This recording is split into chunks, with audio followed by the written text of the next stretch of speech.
Okay, all right, everybody. Once again, thank you very much for listening to our podcast, The Pulse of the Market from PosterLab. I'm Sébastien, CEO of PosterLab.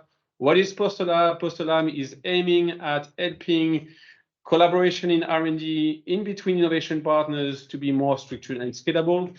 The idea is that innovation becoming more and more complex. You do need to have several, let's say, partners around the table in order to deliver, let's say, innovation that are going to tackle, let's say, global challenges. And for that, you need to have the right structure in a systematic manner. And this is what our platforms is providing you to help you structure and scale collaboration with your external innovation partner ecosystem. Today, I am with Christian Schröder from Universität Siegen. We are going to talk about the perspective of academic research when it comes to R&D partnerships. A lot to say about it. And I will quickly give the floor to Christian so that you can maybe quickly introduce yourself, Christian, and we go right into the question. Sounds very good. Good afternoon from my side. My name is Christian Schröder. I'm a researcher at the University of Siegen. My research focus is innovation, knowledge transfer, and university industry cooperation. Partly, I'm also working on a research project, third-party funded project about knowledge transfer mechanisms in biotech and health science. I have a background as an entrepreneurship studies, in Germany and in Latvia. Also some professional experience in the SME sector and in the startup sector. But yeah, I got some nice opportunities in academia, and now I'm trying to pursue my academic career. Thanks for having me here in the podcast today, Sébastien, and I hope that we bring up some interesting topics for everyone watching and listening us. Perfect. Thank you very much, Christian. So, knowledge transfer and partnership goes very close together. So let's go a little bit into the scoping of this discussion of today, Christian, if you will. So publishing, research commercialization, is it a must-do trade-off? Yeah, it's a good question. Unfortunately, I think we still see that it is a trade-off in many areas. So why is that? When we have a bit of an historical review of universities and industry, you can see that they often act in different spheres, right? So nevertheless, nowadays, universities are expected to pursue what we call this third mission. This is the idea of interaction between state, industry, and university. So there are numerous approaches to govern actually R&D partnerships, to govern university industry partnerships as a part of an official institutional level.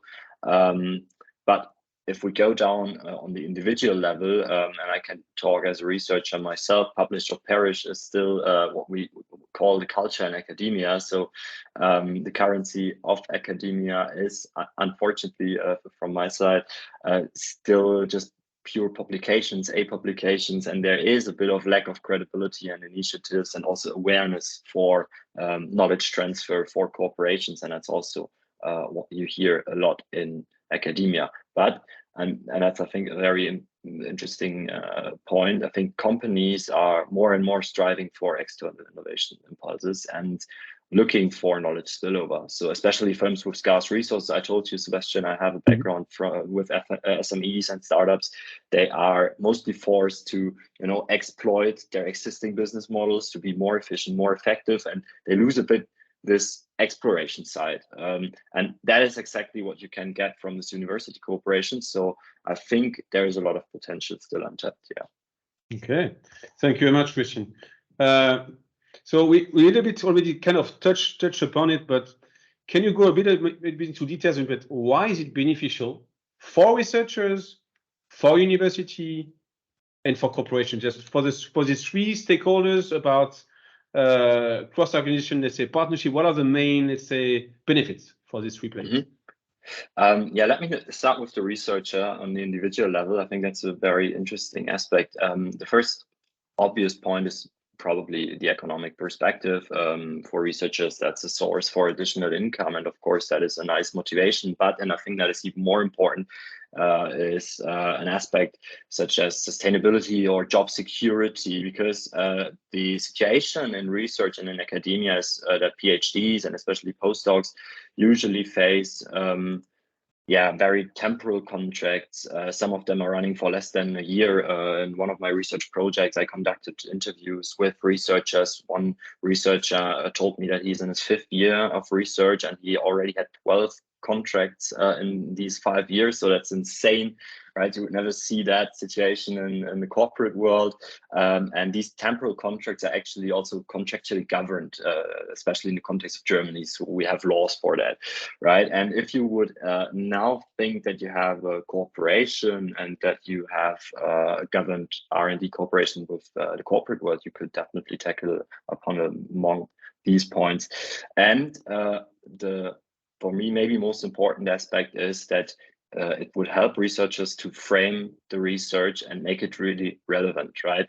When I pick up my research questions, what I usually do is I check the literature, I check some systematic literature reviews, and you look for research gaps. But cooperation with the corporate world could actually help you to transfer research questions from corporate world into academia, then again displayed in the corporate context, and you would have a meaningful research. The second aspect, the universities, I think there are 3 points. Most of all, the visibility. Successful cooperation can help you to build reputation, can also help you to build cross-industry partnerships, and can also help them to achieve this, what I called third mission in the beginning. Second point is awareness. You can promote innovation activity, you can raise awareness. And if you are doing that in a successful way, you would also achieve notoriety. And that's my third point. So you can attract students, you can attract external funding from industry, third-party funded projects, be it public or private funding. I'm working at a rather small university in a smaller city.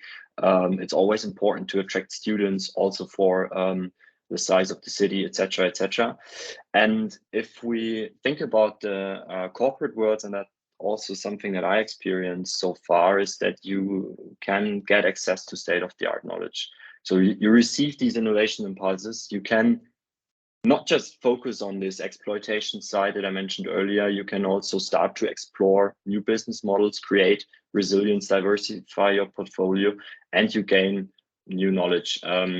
That's actually something that I'm doing right now in one of my research papers. We are investigating a large sample of German SMEs, and what we see there is that these SME managers that whose firms cooperate with universities are actually building more digitalization knowledge on different levels, so digital knowledge about technologies, about IT management, etc. And it's just a source of new knowledge. And maybe the last aspect, why is this partnership beneficial also for the corporate world? I just stumbled across a paper that showed that R&D cooperation can help firms to address the shortage of skilled young professionals. So actually, this cooperation is a source for a competitive advantage in the hiring process. And if you think about, demographical changes, etc., in the future, I think that is a massively underrated argument for cooperation. Yeah. No, very, very interesting. What I can relate to, I've seen in a couple of organizations where I tend to say that these organizations are a bit more like early adopters, or they are seeing the potential of having much tighter relationship with academia. I've seen a couple of organizations where you have this position called liaison officer, with, let's say, a couple of their strategic academic players, but I do not see this quite often. So I think some companies understood that it's important to have a tight relationship in a kind of a structured way to oversee all the PhD program, all the PhD projects, this funnel of new candidates with this kind of position. But I think there's still a lot to be done on the corporate side, university side, to really professionalize even further this collaboration. So thank you very much for your insight, Christian. I appreciate this. So, I mean, a lot of benefits for sure. But then I wish there would be thousands or hundreds of thousands of collaboration in between this. So I guess they still have some challenges to have that many partnership, right? There are plenty of challenges. Maybe to be more precise, I would just pick 2 examples that I stumble across very frequently when I do research and when I do interviews with people involved in knowledge transfer. There's one big aspect on the institutional level, and there's one big aspect on the personal level. So to start with the institutional level, what you see is that there is a conflict of interest. Again, this publication system, publish or perish, is the major rewarding system in academia. And when you go a bit more into detail, you see that, for example, publication and patenting can have very conflicting interests, because once you publish an innovation or an invention, you may not be able to patent it any further. And you can already see that there are some really big hurdles on the institutional side. And on the personal side, what we frequently hear is that there is a lack of communication between academia and industry, and a majority of researchers has no or almost no contact via formalized networks towards corporates. And if you have a corporation, that is mostly initiated and also sustained via informal ties, right? Informal networks. So this is not really planned so far. Yeah. Okay, thank you very much, Christian. Now, I'm just thinking about, you know, these TTOs. I know we have a bit more time. Maybe can you have, you know, this TTO from my point of view are playing is supposed to play a key role in being, let's say, this bridge in between academia and corporation. Almost, at least in Germany, almost university has a TTO. Size are depending, budget are depending. Do you, just about maybe TTO, don't you think that this could be the key to the whole problematic? That is one key, and that's not just because you can start to build networks, but you can also start to build interdisciplinary research groups, interdisciplinary research gaps, because that is something that you see in the literature as well, and in academia, that interdisciplinary funding teams are particularly more successful. And yeah, this can be definitely one key. A second key would be building trust and transparency on the individual level by bringing up communication, by building up closer ties. I mean, there are some very good best practice examples for this. For example, the MIT created a lab together with IBM. This is an AI lab for, yeah, I think they call it that they make science for real world impact. Or we also have examples here in Germany. For example, ZEISS is cooperating with the KIT. I mean, this is not a university per se, but also a research institution to work on sensor tech together. And then, of course, you have these offerings that you mentioned: entrepreneurship centers, R&D departments, TTOs. And I think once you create awareness, yeah, you can really leverage cooperation there. Okay, thank you. Just about ZEISS, just for information. So ZEISS is actually a customer of PosterLab. So ZEISS at KIT, so the innovation lab that they have with KIT is actually a customer of us. So it's so we have a lot of discussion about this topic. So just for the information. So we are going toward, let's say, the end of our podcast. So you've been in some of the answers that you provided, you've been talking about digitalization. So how do you think digitalization can help, which still from my point of view, and because we are on this topic as well, as far as PosterLab goes, about cross-organization collaboration, knowledge transfer, it's complex. Do you think digitalization can help? Definitely, because one thing you always stumble across is the aspect of geographic proximity. We see that, for example, in the Silicon Valley, right? We have great universities and we have a great entrepreneurial ecosystem around these universities, where we always talk about geographic proximity. I think that digitalization can help to reduce this limitation of geographic proximity, because it can definitely help to break down borders. And when you think about knowledge transfer, it always bears costs for all parties involved. And if you have a look at these costs and efforts, those are transaction costs, which you can definitely reduce with, let's say, cloud-based platforms, with open source. You can increase efficiency for cooperation between researchers and industry partners. Then you have information asymmetries. different levels of information. And I mean, Sébastien, you know that from your professional experience as well in R&D cooperation, you have many stakeholders involved. Everyone needs to be updated somehow, and you need to streamline this level of information. And I think that digital platforms and tools can be a great tool to streamline and to reduce these asymmetries, and yeah, create a more, let's say, homogeneous distribution of this information. And the third thing that is always a problem in cooperation is the factor of uncertainty, right? And I think a digital platform can, well, provide a centralized space for partners. You can communicate in an open and transparent way. And yeah, this transparency can finally also help to build trust and reduce uncertainty by demonstrating each other your experience, your expertise, but also your contribution. And by visualizing this and bringing this together, and I mean, PosterLab is a great example for that, I think. Yeah, I really think that digitalization can help. Mm-hmm. Okay, thank you very much. So last question, so a bit of perspective. In 5 years from now, how do you vision, let's say, the R&D partnership with academia? So what do you think is, always think today we understand pretty much where we are. It's challenging, but still it's moving, it's good, but it's in 5 years from now. Where do you see this whole topic about R&D partnership to be? Yeah, that's a good point. I think again, you have to differentiate a little on the institutional level. We need to bring up solutions that weigh R&D partnership and also technology transfer as much as publishing, and in the assessment of your output as a researcher, right? It should not be the only criteria of quality, should not only be publishing. So that is an institutional understanding. And on the personal level and on the mindset level, I would, well, really like to encourage everyone involved in R&D projects to facilitate access to the corporate world and also vice versa, because right now I sometimes experience that both systems are still a bit isolated. And I think breaking down this isolation and bringing both worlds more together would be very helpful.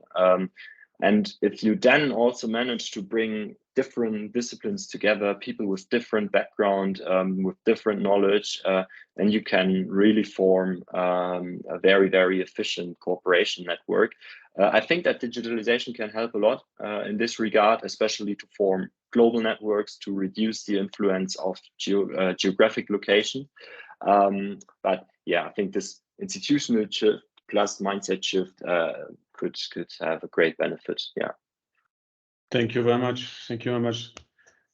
Thank you. So I like it. I mean, very, very detailed. So this was our last question. So very detailed point of view. I mean, obviously you're working on the topic, so this is kind of a fresh news from the market about this topic that is very important for a lot of organizations and for the society as a whole, because what are we talking in the end is about accelerating innovation. And in today's world, I mean, you have a lot of global challenges, and this could be the way. This whole topic about academia cooperation, knowledge transfer. So I would like to thank you again, Christian, for your time, your detailed answers. You were very interesting knowledge about what is cooking, what is happening. I am looking forward for your let's say your papers about the topic. Please share it with us when it's out so that we can read and learn from you. And I wish you all the best for your research, and we definitely keep in touch. Thank you again, Christian, for your time today. Thanks for having me, Sébastien. Take care and see you soon. See you soon. Bye-bye. Bye-bye.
Holy shit. So this will be Holy deployed, shit. but the change I asked it to.